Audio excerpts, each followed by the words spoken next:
Maneva na sema PENDREAM TV. PENDREAM TV de osia dem yopo. You are once again welcome to PENDREAM TV, the only channel that brings you the best and latest updates in politics. If you are new here, please don't forget to subscribe to the channel, hit the notification bell, like and also share to other members to watch as well. You can also leave a comment at the comment section after watching or send us a voice note on our WhatsApp number, which is 0277128777. If you have anything to publish or if you have anything for the world to know, please just send us a voice note on that number and we'll get in touch with you appropriately. Today we bring you nothing but a voice from Sam George, speaking to reality, speaking to real issues facing his ministry and the good news he's about to drop, and it's much related to students, how he's going to make the system moderate for students to purchase bundle for learning. And I think this is a plus two to celebrate. That much ado, I would like you to join me listening to what he said into detail. Thank you. Communications. He's also the Member of Parliament for Ningo Pram. So we all know him very much as well. Very popular figure, but that role also means that he's not somebody who is not accustomed to that communications or has been playing that role. But he's here. Good morning to you and thank you for joining us. Good morning, Roland. Yeah, first interaction having you one-on-one, and that's good. And you've been making a number of bars, razzmatazz, and inroads with 1 million coders program, etc. But for me, over the last couple of days, is that interaction you had with that 27-year-old great phone repairer, or I'll say rehabilitator in Kumasi. How come? Okay, good morning to our viewers. Malfred came to my notice via social media. I mean, I saw the video the first time, didn't pay a lot of attention to it, honestly. And then I started getting the video sent to me by several senior people and regular Ghanaians saying, look, this is a great guy. So I took my time to watch it, and I was blown away. At the time, I was attending the AI Summit in Kigali, and so I reached out to my brother in Kumasi, Honorable Amakohini, the regional minister. I said to him, Frank, find me this guy. And so I think it was on Saturday. Just the Saturday? Yeah, last Saturday.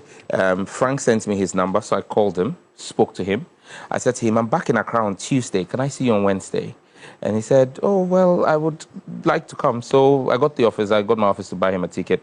And he came down. We picked him up at the airport and he came to the office. And it was really amazing having a conversation with Malfred. He's called Lighter. You know, that's his street name. I hear, you know. Lighter. Yeah.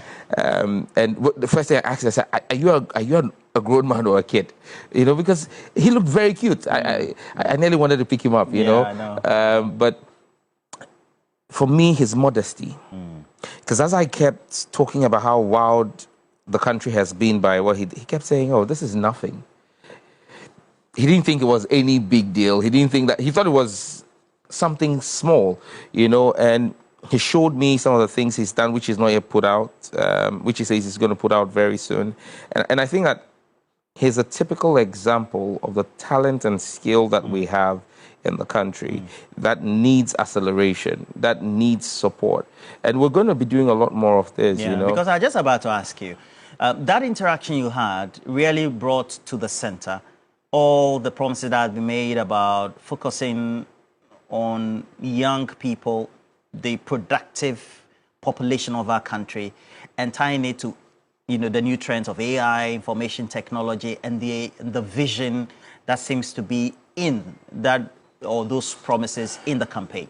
How does that fit in? So I'll consider Malfred, and Malfred has on his own trained a number of people. In fact, after his meeting with me, his return ticket was later in the evening, and I asked him, what are you going to do? He said, oh, a number of my boys are in Accra. A number of my boys who I have trained are working in Accra and I want to visit them. So we gave him a vehicle and a driver to take him around Accra to visit his boys. But that's on his own. Now, Malfred could be seen as a startup. And there are several fantastic ideas. And since then, I've gotten messages from people. There's someone from Somania who sent me a message and said, I can even do better than Malfred, you know, and all of that. But I think that that's where the innovation and startup bill, which my ministry is working on, is going to be very critical. What's in the bill? So the innovation and startup bill is actually looking at the startup ecosystem. And what we want to do is create a legal framework that takes you from startup, puts you in an innovation incubator where you can actually test and grow your innovation under the right regulatory framework. And then once that is matured, we're able to move you into what we call the accelerator. And then with the accelerator, we're talking about scalability, so that you realize that many fantastic innovators in Ghana are unable to do scale. They're unable to grow their businesses to the next level. They're unable to grow beyond a fantastic idea that a few people are using. People in Sierra Leone, in Liberia, in Nigeria need to have access to that. But there's scalability, and to get scalability, you need access to funds. So once we have the innovation and startup bill set up, and hopefully by the time Parliament resumes towards the end of May, I'll be in a position to lay that bill before Parliament and make sure it passes through Parliament before the next meeting of Parliament ends. We will have that in place. Now, tying the innovation and startup bill with the Mahama Manifesto promise in the Resetting Ghana Agenda Manifesto of 2024 of the FinTech Development Fund, the $50 million fund, which we will be running, my ministry will be running with the Bank of Ghana. We're going to be using those funds to offer business advisory support and help to do the scalability models under the accelerator program. So it's interesting times for young startups, for businesses that need to be scaled up. And that's why we're using Malfred as a test case. I've made an offer to him to run a model under the Ghana-India Kofi Annan Center of Excellence in ICT, where we would have him as a master trainer. We would recruit people across the country, and then he will be able to train, and he'll also be able to make money out of it. So great insight and technology transfer. Absolutely. Knowledge. Yes. Great, great. That will also then feed into the question about how that ties into the 1 million coders program, and how unraveling is that promise in terms of starting and then being implemented. Where have we gotten to? Where are we starting? Well, the 1 million coders program has been touted as a visionary dream. Over the past 8 weeks, I've been at about 4 international fora where I have outlined Ghana's vision, tech vision, and at the core of it is making Ghana a hub for technology talent. And we're saying that we want to be a net exporter of technology talent in the region. And everywhere we've gone to and we've mentioned that we're doing 1 million coders, you see the room light up. Because the 1 million coders is actually what is going to position Ghana to tap into the $3 trillion BPO KPO ecosystem. And so for us, this for me is a game changer. It's innovative, and it's imperative that we get it done. And for President Mahama, it's non-negotiable to get this off the road. And that's why it's one of his 26 social contract promises to complete in the first 120 days. And so we've been working around the clock to get this off the table. So there's a secretariat, for example? Or no, the ministry is running it. We're running it from the ministry. The lead agency on it is the Ghana-India Kofi Annan Center of Excellence in ICT, because that's literally, I consider them to be our research and development wing. Exactly. And so they've developed a curriculum for it. We're running with 6 pilot programs, but the programs are really going to be scaled up. We've received over 40 private sector partnership requests. And so there are going to be a number of private partnership verticals that are going to run. I don't want to go into mentioning names because there's a small team at the ministry that's reviewing all of the proposals. We're seeing how to integrate them. But clearly we're going to have a number of verticals. We're having conversations with the MasterCard Foundation. We're having conversations with with Google, for example, and Google Classroom. ALX has brought us a few things that we're going to do with them. And so there's several. And all this just being put together and managed as one entity, and then under the 1 million coders. Under the 1 million coders. So currently the website is active, 1millioncoders.gov.gh. The one is either number 1 or spelled out as ONE, whichever way you do it, it would take you to the link. In the first 14 hours after I announced it at my press conference, we had 7,342 applications. Entries. Wow. Applications. Meanwhile, we said we're going to start the launch with only 250 people. So the team is looking at how to immediately expand so that we can accommodate the interest. The interest is huge. And mind you, we're just operating in 4 regions for now and 1 center per region. But we're looking to, as quickly as possible, scale up to all the 16 regions. I tasked my GIFEC team, the Ghana Investment Fund for Electronic Communication, to immediately begin to give me an update on community information centers that we have across the country that we can quickly put to use so that over the next 4 to 6 weeks, we can roll out nationally, at least in a number of centers in every region. The plan, the mandate I've given to them is that in every region, I want to have at least 5 centers. But before end of year, you would have us having a center in every single district. In fact, some districts may have more than one, depending on the population density and size of the district. The plan is to have at least 280 centers across the country that are going to be doing the training.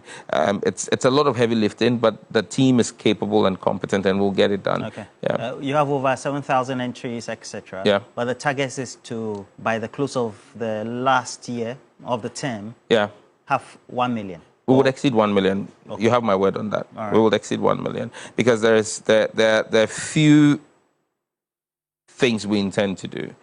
You see, training and skilling in this manner is not meant for just young people. I hold the view that if you're a public servant today or a civil servant today, and you want to remain relevant going forward, you need to take some of these programs. Yeah. You need to go. You need to go and enroll and do this program. We normally call it reskilling and upskilling. You know, you need to bear in mind that if you have a director of finance in a ministry today, you must bear in mind that you're going to be using AI tools to do your projection and your budgeting. And so everybody needs to learn something. If you're a science and maths teacher in the Ghana Education Service, you need to enroll and do this program. And I hold the view that every university student must enroll and do this program. And there are conversations along those lines. You know the way we used to do comp skills?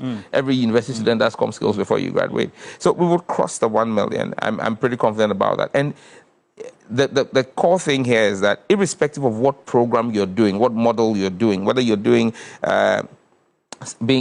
trained to become a cybersecurity analyst or a data forensic practitioner, everybody is going to do the introduction to coding.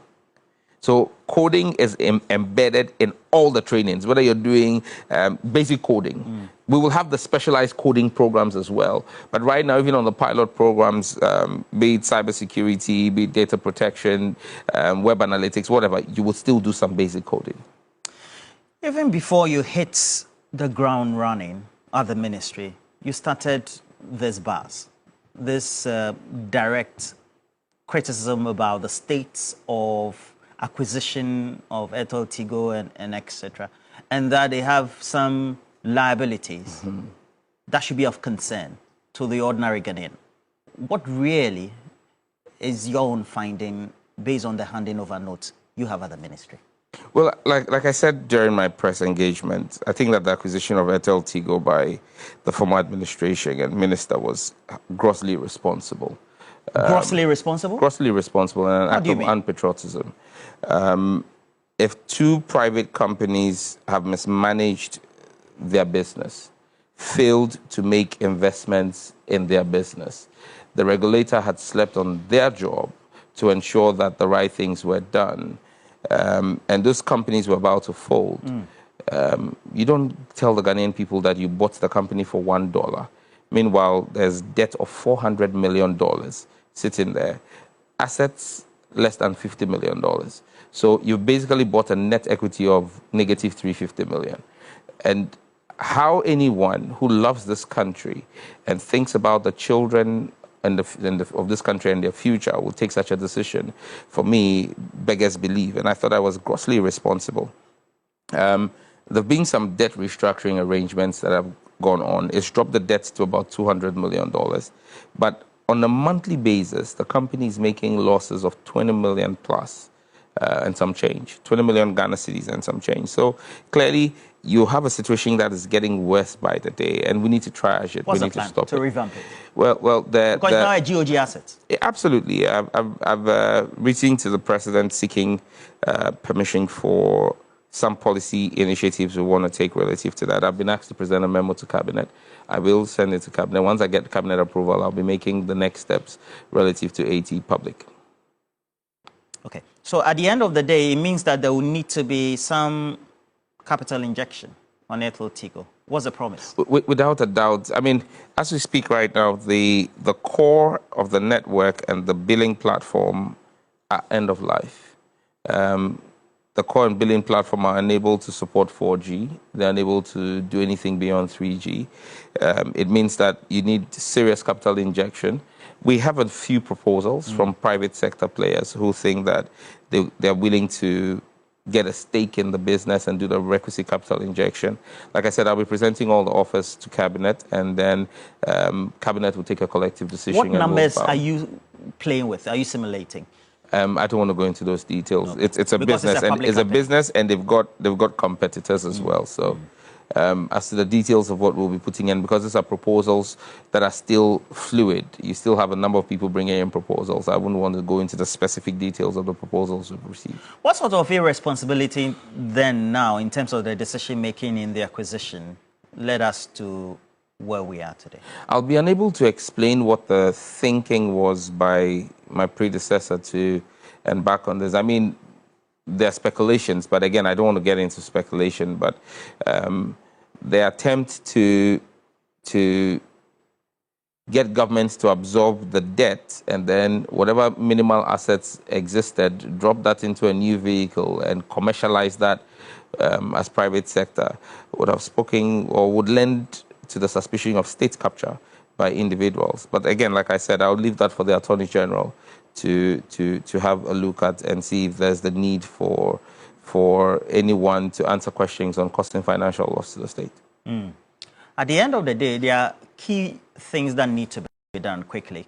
One of the, it looks like, well, issues that had been raised in the public domain was that you went about the Ghana Digital Infrastructure Project, suspending, sacking people, etc., leading to gross decision taken by the funding agency, the World Bank, etc. What really is a matter of the story? I mean, people can tickle themselves and laugh. But like, again, I said on Wednesday in my press conference, I took the action to terminate 13 of the 15 people on the project as an act of patriotism to this country.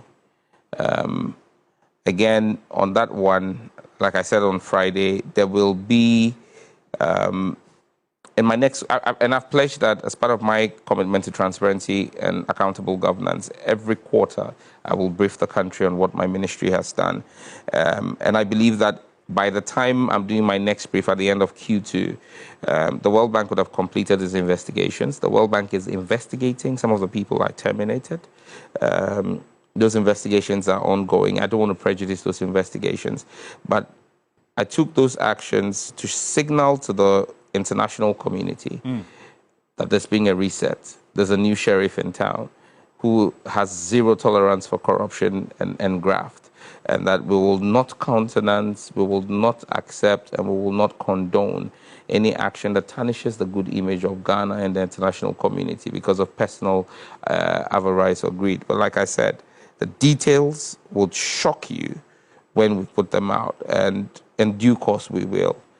But again, like I said, this is not about me. If the World Bank itself has had costs to carry out investigations, it should tell you that it's a serious matter. What sort of suspicious actions that, or acts or missions that were undertaken? Roland, I plead with you not to push me into the details because prejudice I want the World Bank to put out its findings and then we'll speak to them. And then know you.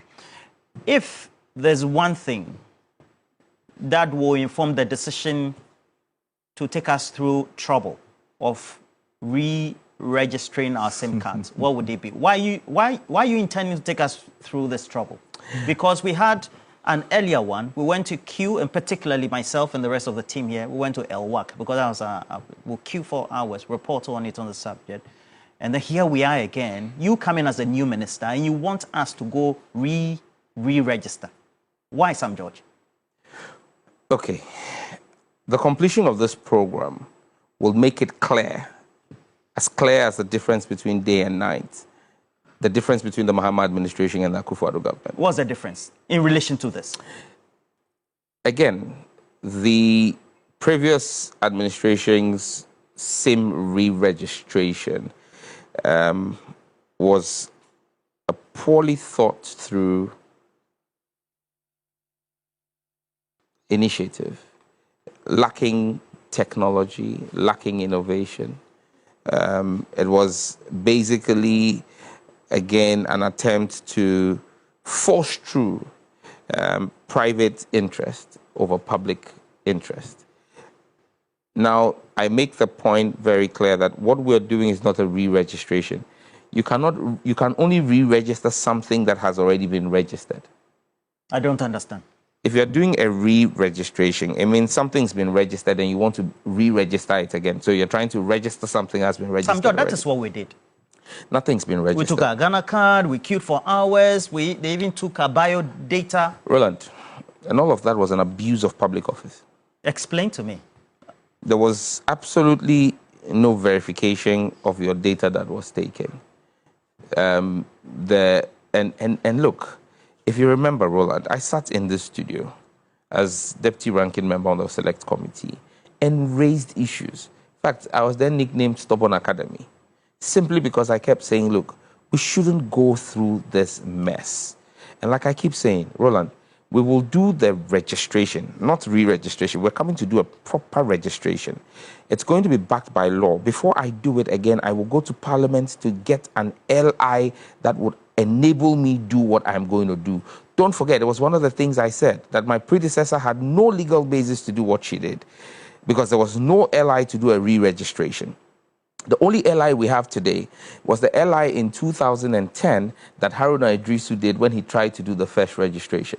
At that time, when Haruna tried to do the first registration, you did not have a single source of truth like you have today with the NIA database. So when Haruna did the first SIM registration, people went with passports, people went with driver's license, people went with all kinds of cards. And there was no way to verify all of those cards. And the second one went with the Ghana card? The second one, which Ursula Owusu attempted to do or said she did, was supposed to be using one single source of truth, the Ghana card. Now, I would be grateful if you could call her and ask her, or call the networks and ask the networks, if they verified the Ghana cards that you sent against the NIA database. No. No such verification was done. So yes, you went with your Ghana card. Everybody was asked to come there with a Ghana card. But you go there with your Ghana card not because they want to look at your handsome or beautiful face on the Ghana card. It's because they want to match the biometric details that the Ghana card is carrying and holding on the NIA database. And then they cross-reference that with the new biometrics you're submitting. That's the technology behind it. I don't understand. You mean none of this was done? There was absolutely no queries done.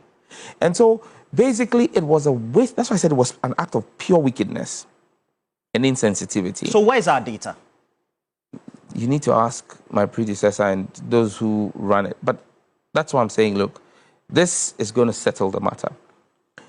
Roland, what we're doing now is to pick whatever data sits there that was not cross-referenced and do the matching. And that's why I said the registration we're going to do is going to be tech-driven, but human-centered. I don't expect to see you queue. I don't expect to see any Ghanaian queue. And you have my word for it. Nobody's going to queue. You're not going to have to go to LWAC, especially if your data matches. Because, look, it's a very simple flow we're doing. So Roland's number is 0244 555 666. Now, when Roland registered for his NIA card, he was asked to submit the numbers he has. You remember? When you registered for your Ghana card. And so the NIA has your number, 0244 555 666, linked with your Ghana card. Now, what they're going to do is they're going to pick the biometrics that you supposedly submitted, if it's still there, and run it through the database to see if it matches what you submitted to the NIA. If it does match, the next thing is your first name and last name and middle name matching? Yes. If it then does that, you get a notification saying that you've been verified and authenticated. If there is a disparity anywhere, it sends you a prompt and allows you to go online in the comfort of your home to deliver your biometrics. Pure online. Have you then spoken to the management of the NIA? I've spoken with the minister. The minister is fully aware of what we're doing.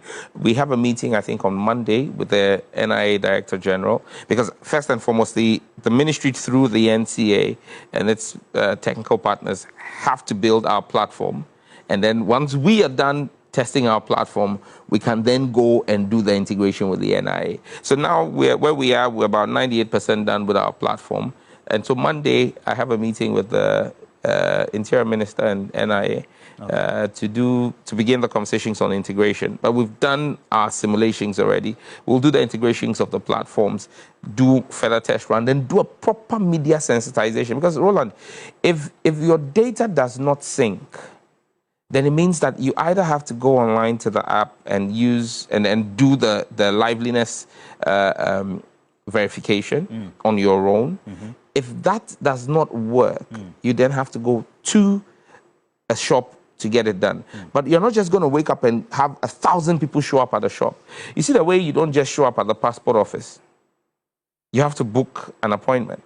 Do an application online before you go for data. It's the same way if there is an issue that you need to show up at a shop, you will book an appointment with the nearest shop to you. So if you're with Network A and you work in Asylum Down and they have a shop in Asylum Down, you will book an appointment and go there at that time so that you don't have a crowd gathering there. Roland, I am not here to punish Ghanaians. I'm here to make their life better. Because, you know, and people don't understand this until it hits close to home. In the first 2 weeks of my being in office, we had a situation where we needed to identify an individual on the back of the Ghana card that was used to register a SIM, because there was a SIM-related criminal offense.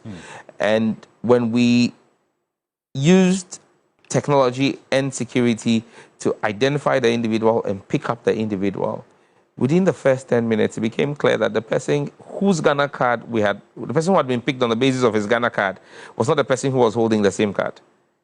His Ghana card had been used to register a SIM card fraudulently. And that's what happened during that period. Because there was no cross-referencing and matching, that's why people's Ghana cards were used to illegally register SIM cards that they are not aware of. I'm sure you've seen the Facebook complaints during the SIM registration of people saying that, I'm noticing that I went to check and I realized that multiple numbers I don't know are linked to my Ghana card. Because, you know, unscrupulous elements who realized the lack in technological wisdom, for want of a better phrase, in what was done, realized that there was no real-time matching, there was no cross-referencing. So what they did was they started pre-registering SIMs for fraud. And so you go to a place, the agent takes your card, your Ghana card, takes a picture, does the scanning, you submit your biometrics, says, oh, I'm registering, says, oh, the network didn't go through, I need to do it again. Meanwhile, a SIM has been registered. So it's all of those we need to clean. We need to clean up the system. So it's not double activity we're about doing? Not at all. Okay. How much are we spending on this? Well, it's not going to come at cost to the Ghanaian public. I don't understand. The networks are going to pay for it. I've made it clear to them they will pay for it. They told you that? They've given you those assurances? Well, I've spoken to them and assured and made them see reason why they need to pay for it. Because you see, if they are not able, if we don't do this, and I begin to clamp down using the regulator on the networks to identify the persons who are using their SIM cards for fraud, per the law, I'm at liberty to impose a fine of $1,000 per SIM fraud. This is something. Are you threatening the network operators? I'm enforcing the law. There must be discipline. The law must work. But you see, again, I'm not going to be arbitrary. And that's why I'm working with the network operators to clean up the system. We need to help the network operators clean up the system. If we help them clean up the system, they won't be at risk of a challenge to their networks. You understand me? And whilst the ministry failed previously to work on integration, the networks went behind the ministry and started doing integration with the NIA database. We need to have a centralized arrangement. Okay. And so the networks are very awake and alive to the fact that this is in their benefit. It's to their benefit. It's in their interest. And so we will work with them to make this work for the Ghanaian people. I asked the question, the data that was collected in the recent exercise. Yes. Where is it? You haven't answered it. Well, there's still an audit going on to determine what happened to that. Because again, You mean as an oversight minister, you don't know where the data is, whether it's with NCA? Well, there was nothing in the handing over notes. Nothing was given to the NCA. So multiple apps were created that were supposed to be collecting people's data.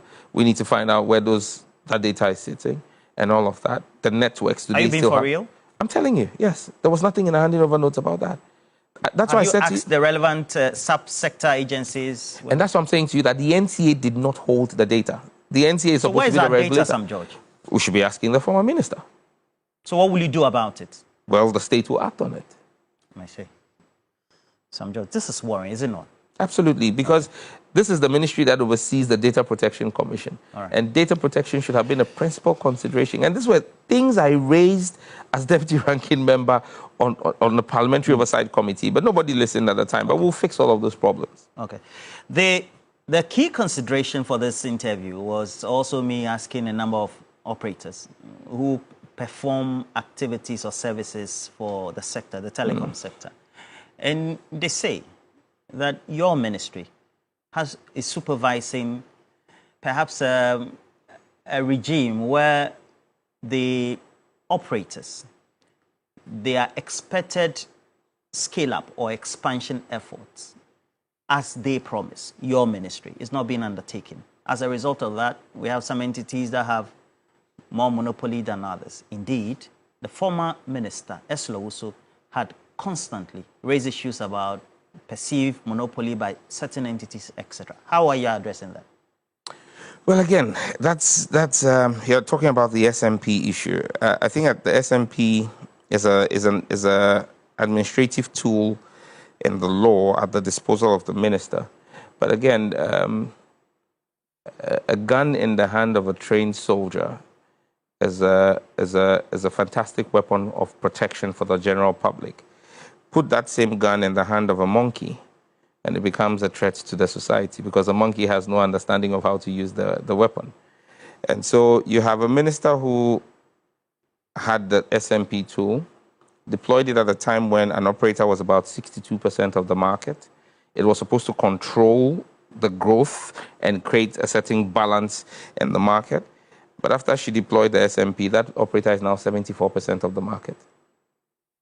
So you realize that the SMP tool, even though a good tool, was applied wrongly and has created even further distortion in the market.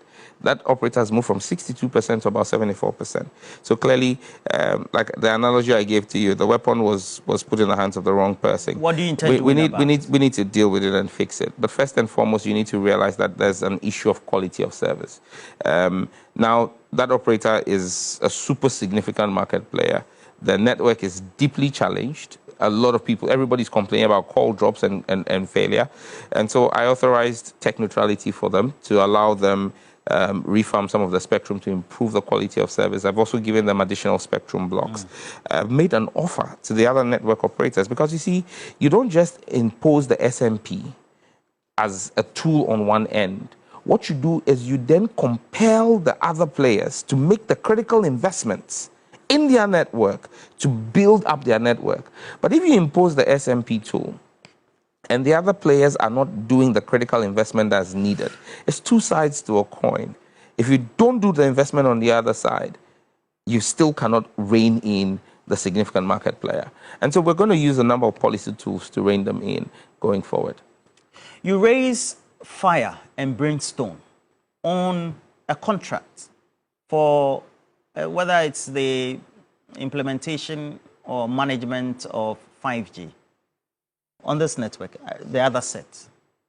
What's the state now? 5G. Well, I've met the entity behind it, NGIC. I met them and their partners at the Mobile World Conference in Barcelona. I asked them specifically, I said to them, you cannot hold the country to ransom. You launched 5G. You told us you launched on the 1st of November last year with a former minister. We're yet to see any 5G signals anywhere in the country. They gave me assurances that by the end of May, they will be good to go. I met them about 3 weeks ago in my office. They asked for a June deadline. I'm obliged to move it by 1 month. If by June I don't see the 5G sides. We'll have a conversation with the regulator and the entity. Now, Samuel, you were shouting, it is illegal, you can't put in the hands of one operator 5G. There is a contract that's been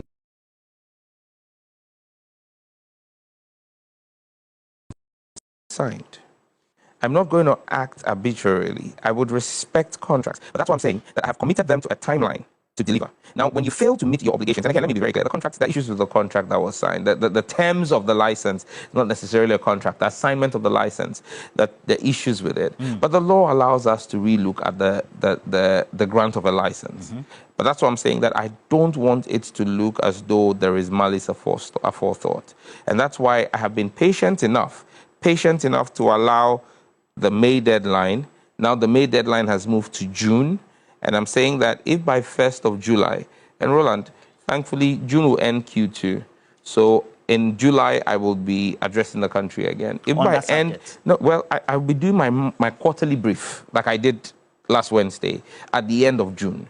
So in the first week of July, I'll brief the country on my sector again. And I'm sure that the NGIC 5G issue would be a critical one with the next steps, either announcing that we have gone live, or announce in respect of the contract, or announcing that they have not been able to meet the deadlines that they set and what the steps will be taken next are. For now, I want to give them all the support and I respect the contract and urge them to meet their own timeline that they've asked for of June.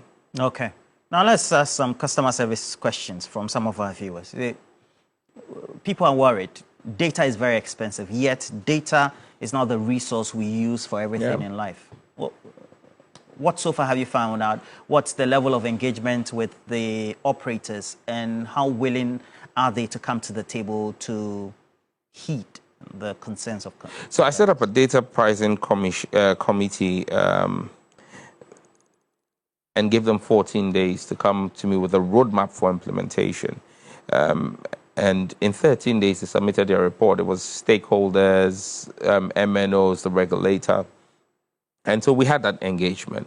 They submitted their report to me. The report had short-term, medium-term, and long-term policy reforms that had to be done. I referred it to the regulator. The regulator has gone to meet with the MNOs on it. I've met with the MNO CEOs myself on the framework that's been given.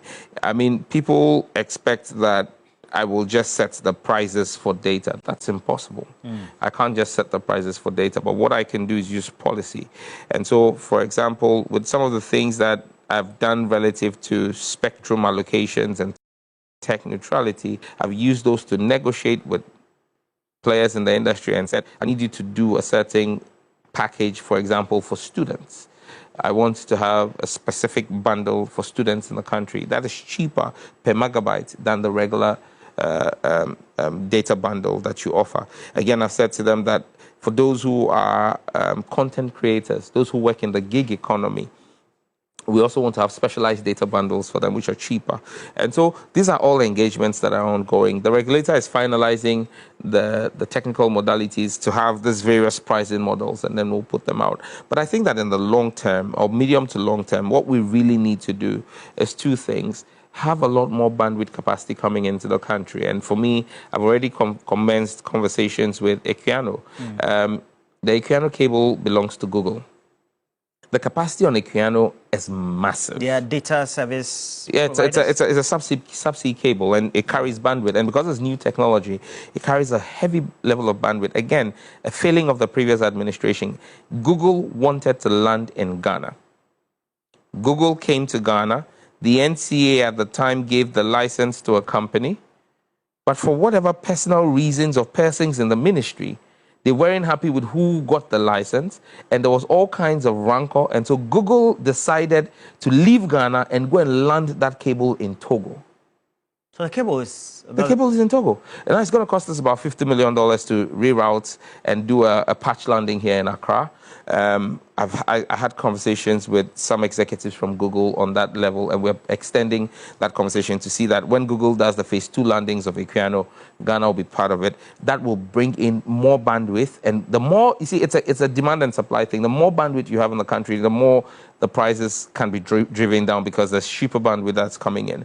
But then another thing we need to do, which is a conversation I'm having with my brother John Jinapo, and we'll be having with PURC, is to have a certain level of what we call a tariff for the telecom sector, called the telecom tariff.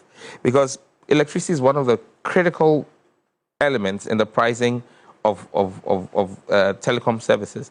You have mining tariffs, you have industrial tariff, but nobody's looking at the telecom sector and the amount of power that is consumed and why we should have a telecom tariff which should be lower. And once that is achieved, there will be a knock-on effect. Again, I'm hopeful that the finance minister will do a rationalization of the VAT. If that is done, and we look at some instances of double taxation in the price and cost build-up for data and voice calls in the country, you will definitely see a pass-through effect on the cost of data in the country. So these are medium-term, sometime end of the next year issues, but we are expecting to see a few things drop. But then the good thing is that you remember on Independence Day we announced an Independence Day bundle that was across all the networks, cheaper than the regular thing. I've gotten the MNOs to agree that we will have that 5 times a year. So now we're going to have those specialized cheaper data bundles on Independence Day, on May Day, on Republic Day, on Workers' Day, on Farmers' Day, and Founders' Day. Okay. Those so are the 5 national holidays. So Independence Day, Workers' Day in celebration of our workers, Republic Day in recognition of our Republican status, Founders' Day in recognition of Osajifo Dr. Kwame Nkrumah, who is the founder of Ghana, and then the Farmers' Day in recognition of our farmers of our country. You didn't do Teachers' Day. Didn't do Teachers' Day. It's very important. Teachers are workers, and so they're covered under Workers' Day. Fantastic. Fantastic response. But now let's come to some other issues. For example, in the sector we work in, we know, and indeed the former minister, Eslo, also had been constantly raising issues. People, entities, or firms have DTT channels in their name, yet not being utilized. What do you intend doing about it? I announced a spectrum audit as one of the first things. I think in the first week or 2 of being in the office, I instructed the NTA to do a spectrum audit. And already a number of people who have radio channels that, again, don't forget, when you're giving the frequency authorization, it's for 5 years. But the authorization is clear that you must go operational and live in 2 years. Some people have had their frequency authorizations for more than 2 years and they've not gone live. We're terminating and revoking all of those. If you've had the frequency for more than 2 years and you've not gone live, well, consider it that you've lost it, because we're retrieving all of that. You can't hold state assets in abeyance because the terms are clear in the regulations. As we give you the frequency authorization, you're told to go live in 2 years, and there's nothing that anyone can do about it. We're terminating them, and we'll make them available to people who are willing to go live and respect the terms of the frequency authorizations.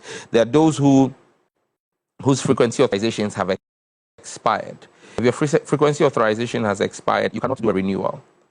You can only apply for a fresh frequency, because the Justice Databan ruling in the Radio Gold case was very clear that you cannot renew a license that has lapsed. And again, be mindful that you're supposed to indicate your intention to renew 90 days before the expiration of it. You fail to do that, your license will lapse, we will revoke it. There are a few that I have already suspended, not revoked, because of administrative lapses. Because there's a difference between suspending the license authorization and revoking the license authorization. In the case of Guma FM, the radio station in Boko, I've revoked their license. Why? They don't have a license. On national security considerations, their license has been revoked. They can't come back on air. Which in the law you have the right to. Yes, and so we instructed the NTA to do that revocation. The other 6 were suspensions because they have certain documentation which they ought to have submitted which they have not submitted. So I haven't revoked those licenses. We've instructed the NCA to suspend those licenses. There's a time frame. If they do not comply to provide all the necessary documentation within the time frame, then they would lose their licenses. And so we need to have discipline, because, I mean, if Media House A is making sure that they comply with all the documentation, meeting all the obligations of their frequency authorization, and Media House B chooses and negligently allows their frequency to lapse, you cannot say because of the freedom of expression and freedom of the media, we should not, then there's no need for us to have the law. Then nobody should comply with the law. So for us, we would apply the law not arbitrarily, free, fair, in a uniform manner. I don't care whose media house, who owns the media house or who doesn't own the media house. If they meet the terms for the renewal of their license, I will renew the license. If they do not meet the terms, well, they will lose their license. Closely related to that, it's something yourself, all of us do suffer from. It's the production, rebroadcast, republishing of content or news or information, of course, carried on social media or using the internet. And we know it's fake news. You even suffered it in Parliament. We had a poster on our channel or our social media platforms across all the subsidiaries. It was replaced with a porn picture. And of course, we had even subsequently had to issue a disclaimer, etc. You even did that, etc. How do we clamp down on hate speech, fake news, and all that? Again, and especially it's on the internet. Especially once Parliament gets back, we would be laying before Parliament. I mean, work is almost done on that bill, a bill on misinformation and disinformation. I am fully respectful of the rights and the freedoms of expression. However, I'm also mindful of the civic duty citizens have to ensure that they enjoy their rights without infringing on the rights of another. And so public safety is a major consideration for me, and we would lay this bill on misinformation and disinformation. As we speak, I have designated a team within my cybersecurity authority to focus on building digital dossiers of particular accounts and individuals who have decided to become purveyors of mis and disinformation. We're building the dossiers. We do not want to go to court or start any law enforcement action without having solid basis in law. And so, like I keep saying, be mindful what you post. And I'm not saying we're not interested, and the law will be very clear. And that's why I'm bringing it to Parliament, for Parliament to debate it and accept it and pass it. This is not a law that's going to be looking at criticism. No. I don't care how scathing the criticism is. It's a freedom of expression. But when it moves from criticism and then moves into pure disinformation, pure misinformation, peddling of fake news, altering of data and putting it out, clearly that's not a freedom. That's an abuse of a platform, and the law would work and clamp down on it. So the night is almost over. Dawn is about to break. We will enforce the law firmly and rigorously on anyone who is engaged in fake news, irrespective of your political color. Let me be quick to announce that.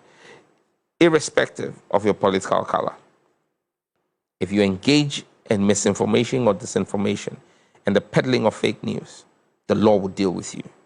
All right.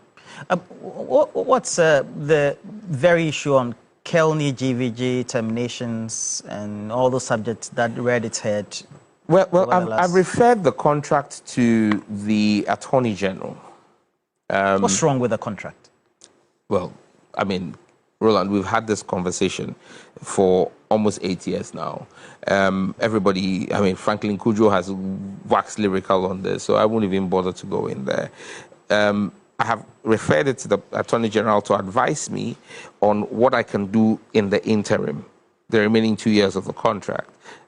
Steady the contract, steady the performance, advise me on what to do. However, I am clear that once that contract lapses, because I mean, it was a 5-year contract, it was renewed by the former minister for another 5 years, and so there's supposed to be another renewal. I have made it clear I am not interested in renewing. I will not renew. I would, depending on what the Attorney General brings, I know that going beyond the terminal date of the contract as it sits, I will not be renewing Kelny GVG. Not even if you're convinced by the operators? Nothing will change my mind on that. Why should we take, importantly, the issue of common monitoring platform as well as related issues on revenue assurance? It's important because, I mean, it's revenue to the state. And I believe that the NCA should have built enough capacity because, I mean, this started first with GVG under Honorable Haruna. There was GVG. Then from there, under Honorable Omani's time, you had Suba. And then from there, Esla brought in Kelny GVG. I mean, the NCA should learn. The staff there are paid a salary. They should be able to do this from the salaries we pay them. You know, so I think that I don't want to continue the cycle of just signing contracts of that kind and nature. I believe that the NCA should build capacity and be in a position to do its own revenue assurance as a regulator so that all of that money sits with the state. It sits with the NCA to do what it can do. If there's the need for some technical support at some stage, we can look at it, but not for a service provider to come and offer the service. No, the NCA will do the service. If they need some technical support, we'll consider that as and when necessary. You don't think any higher up call will make you change your mind? I believe that the only higher up call will be from His Excellency President Mahama. President Mahama is committed to protecting the public purse. My actions are in line with protecting the public purse. All right. If there are top 3 or top 5, let's take the top 5 priorities now for you as a minister in your first year, what would they be as we wind up this conversation? The full implementation of 1 million coders, the review of all the legislation in the ministry because the legislation there is outdated, my data exchange hub, making sure that I break down data silos and have that data repository. I'm looking to have what we call the SIM registration, get the SIM registration off the ground and have it working fully. And the SIM registration is not just SIM registration, but SIM registration and Central Equipment Identity Register. So together as one. And then the 5th thing for me will be to position Ghana as an AI hub with setting agreements that we are about to sign. When we sign, I'll announce them. This afternoon, I have a meeting on one of those. There are landmark agreements that are bringing investments in excess of $1 billion, private sector investment, not as loans, private sector investment into the country. I made a pitch to a very powerful nation, and they have responded favorably. I'm meeting with the ambassador this afternoon. I've received the initial response, and so we're working on the MOU. Once that is finalized, we'll put it out. But for me, if we do that, it's a legacy of President Mahama that we were able to attract that kind of investment into Africa because that country is looking to make Ghana its West African hub. Bring in all the investment, set it up here, and that country has done it over the last 20, 30 years. We've seen them exponentially grow their presence in tech. They're going to fund it, put it in here, and then use it as their footprint on the African continent. So those 5 things for me are critical. Okay. Over 3 trillion sits or circulates by way of transactions on mobile money. And we know it's big business. It's big liquidity. Yes. Okay. The big conversation that we've always had over the last, I believe, 2 years has been why not see where you can get revenue out of it? Because the thorny issue has been why e-levy was implemented. What can we do about 3 trillion growing on electronic platforms by way of transactions? There are very innovative ways about going about it that looks at... What's your thinking around it? Well, these are policy issues. I've had conversations with the Bank of Ghana. Again, the mobile money operators do not necessarily come directly under my regulation. They're under the regulation of the Bank of Ghana. But because now we have a mandate on digital technology, and mobile money is also digital technology, we're interfacing with the Bank of Ghana on that. But there are innovative ways to tap into that market without necessarily affecting the cost of the service to the user. Because this whole ecosystem is meant to drive financial inclusivity. And to drive financial inclusivity, you want to lower the bar for entry. You want to make it as cheap or close to free as possible for me to use a digital platform. If I have to spend more using a digital platform against fiscal cash, it's a disincentive for me to go digital. And so we'll look the policy planks that we're discussing with the Bank of Ghana. But since it's their area of regulation, I'll leave that for them to lead on that announcement. Okay, there's Harry Akwete, who is watching us currently and says he stays in your constituency. And so I should ask you this question. As you're busily managing your new office and going about the meetings, etc., how would they get your assurance that you will not forget them in the constituency by your role as MP? Well, I'm working in the constituency. I was in the constituency during the last holiday, and my team, I'm grateful to God for the team that I have. Team Jata is a fantastic team. My constituency chairman does a lot of work for me as well on the ground. As we speak, there's been challenges of water. We got Ghana Water to intervene. But in the interim, we've done over 60 tankers of water to various communities. Even last weekend, some of the villages, Somek, Pantrendo, far off places where water is not getting to, we're still delivering water. For over the last 6 weeks, I have been constantly sending water for free to the constituents.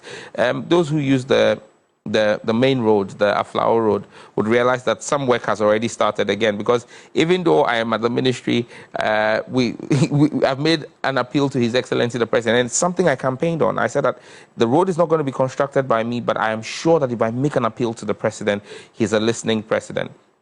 True to his reputation, when I made an appeal to President Mahama about the struggle my constituents face on the stretch from Central University to Tema interchange, he's given an instruction to the roads minister, and you realize that work has started. The traffic has started to ease up, and the contractor's been asked to come back on the road. Again, I've spoken to the president about the Dowenya to Afenya to Dodowa stretch. Again, the president has given the roads minister the green light to work on that road. So these are critical things that are going on that we're working on. I'm hopeful that in the next few days, I'll get an MC nominated. We will get him approved. And then working with the MC and Assembly, we'll do a lot more. So the constituency is constantly on my radar. Okay. It's not something because I keep saying that first and foremost, I'm MP before minister. My MP role is assured for 4 years. Major Kwesi from KMTV says that, are you aware that digital TV platforms in the Bono, Ahafo and Bono East regions managed by KNet have been off for almost a year now due to unpaid electricity bills? Yes. And that's simply because the ministry owes KNet almost $31 million. $31 million? You know, and it's something I'm committed to resolving. I've indicated that hopefully by the end of the next quarter, by the end of June, we would figure a way around it with KNet, even if it means doing some bridge financing to make sure that those sites come back on. Okay. Andy says that there are television stations promoting money rituals and the likes. Yes, I have reading this week. I have reading to the National Media Commission. Content doesn't fall under my purview. It falls under the purview of the National Media Commission. But again, we've made it clear that if the National Media Commission does not take action quickly, as a regulator of the spectrum, and that is being used to broadcast, we will withdraw that from those stations. And look, let's be clear, like I said at my press briefing, I will protect the innocence of Ghanaian children over any business interest. I don't care whose ox is God. If you're showing money rituals, if you're showing all kinds of unwholesome content, if the NMC does not act, I don't care being called Idi Amin as I was called by the majority, the micro minority in Parliament the other day when I shut down a few radio stations over irregularities. They called me all kinds of names. I will protect the innocence of Ghanaian children, irrespective of whose ox is God. Okay. And so be careful. If you're a media house and you're showing unwholesome content, pornographic content, money rituals, you know, all kinds of occultic things, they are not allowed on our national airwaves. And even the timings with which they show these things, we'll clamp down and clamp down heavy. Well, we're winding up, so that'll be it. We know we've had entry of Starlink into the market since the last year. Well, I know, based on my interaction with industry players, that their allocation for, is it Greater Accra, for example, has been exhausted, etc. Have you, since you've been doing your policy travels, interacted with the company in itself as they are doing the deployment? I've asked the regulator to inform the company that they need to open an office in Accra. I don't understand. They need to have an office. They need to have. You can't operate in our country and not have presence here. I mean, I thought that the decision to even give the license without making sure that they are resident in the country was poorly thought through. The decision to give them the license to operate, yes, while not resident here. Because today, if there's a problem involving a client of Starlink, and the regulator needs to speak with Starlink, we need to send an email to someone sitting somewhere in the US, and it will take them 2 to 3 weeks to come down. What kind of regulation is that? All the other players in the industry, in the country, are resident here. When I need to meet the CEO of any MNO, I can call, and in an hour he's sitting in my office or at the office of the regulator for me to protect the interest of the Ghanaian people. Why should I have to send an email to somebody who is offering services in my country and they will schedule a time in 2 or 3 weeks before they come? And it's a cause of concern not just here in Ghana. Across the sub-region, most of the ICT ministers are worried about it. Your colleagues? Yes, and we're going to be taking collective action. The West African sub-region? Yes. On Starlink? Absolutely. They must show physical presence in our countries. What timelines are you giving them? You'll be hearing from us soon. You and who? Ministers across the sub-region. It's not going to be one country acting. It's going to be a block action. Over the period, you've been waxing lyrical about how we need to make sure that other credible, more reliable payment platforms like PayPal, eBay, etc. come to Ghana. But since you're a minister, you haven't spoken about it. Because there's a lot.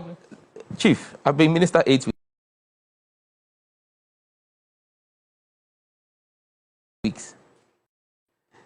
I fixed 8 years of mismanagement and poor administration in 8 weeks. So what efforts are you doing? We've engaged PayPal. We're showing them, and that's part of the reason why we need to complete the SIM registration. Because then you show them that every mobile device and the centralized equipment identity register, you're taking all the regulatory and policy things that they need to whitelist the country.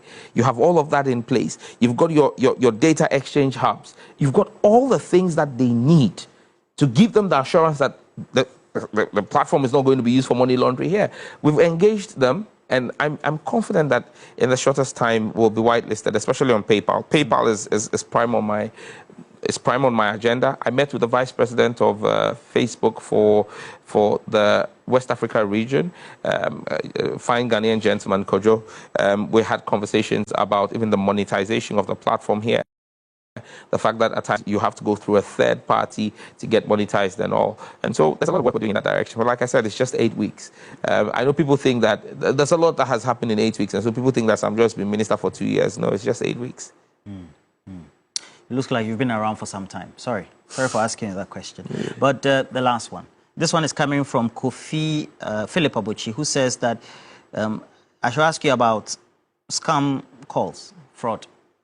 Have you received any as a minister before? Oh, yes. And those calls keep coming. I mean, people that I know have been defrauded. But that's why we need to do the SIM reg. Because when you even report the number, they are unable to identify who it is. Because at times you realize that the SIM was pre-registered. And so you're unable to identify who is actually holding the SIM. But if we do the SIM reg, if we do the device identity register, if we are unable to identify who the person is, we can block the phones. Mr. Samja, this is the same narrative that Eslausu told us. On? Yeah, he said scammers will go, and you two are regurgitating same as being the reason why we need to register. With the greatest level of, we haven't cured with the greatest humility. I am not Eslausu. Right. I am Sam George. Thank you for passing through the studio, Sam George. Thank you. And that's the Minister for Communications. What's the full ministry name again? Communication, not communications. There's no S. There's government communications, which is run by my brother Felix. My ministry is Ministry of Communication, Digital Technology, and Innovations. So communication, your telecom sector, digital tech, fintech, agri-tech, edutech, all the techs, innovation, artificial intelligence, and emerging technologies. Yeah. Kwejo Bonsu says he was fighting for LGBTQ. Now he's saying that the new government will have to restart. What's the position now? Is it the same? I have signed the bill and laid it again before Parliament. I'm a man of my word. I said I would do it during my vetting. I have laid a private member's bill again before Parliament. We did that 4 weeks ago. So I'm waiting for the committee to invite and start its processes. And once again, I will push for the protection of the Ghanaian child's innocence. I have not changed my position. My position is still the same. LGBTQ is a gross aberration of the mind. The president promised that he'll repeal the LI on mining in forest reserves. And I'm confident he will. I trust President Mahama. He's amending it. Oh. Sorry? Is he not amending it? What's the position now? We will get it repealed. When? There's work in the process for that. The minister responsible for lands is working on it. Look, Galamsey is a crime against humanity, and we need to end it. But like I keep saying, you can't fix 8 years of mess in 8 weeks because the ministers are being at post barely about 8 weeks. But there's active work. I know that about 7 forest reserves have been reclaimed by a joint task force led from the Ministry of Defense and the Ministry of Lands and Natural Resources. And so, yes, we must fight Galamsey. And again, I repeat, irrespective of who it is that is doing the Galamsey, I don't care their political color. Clamp down on them, deal with them. Let us use maximum force to deal with it. Those who are doing illegal mining, again, let's be very clear. There's a difference between legal small-scale mining. Those who have their concessions and are mining, I don't have a problem with them. But those mining in forest reserves and in water bodies, it's illegal. Clamp down on them. So why are we amending instead of repealing? I believe that the right thing will be done. And we'll continue to call for the right thing to be done.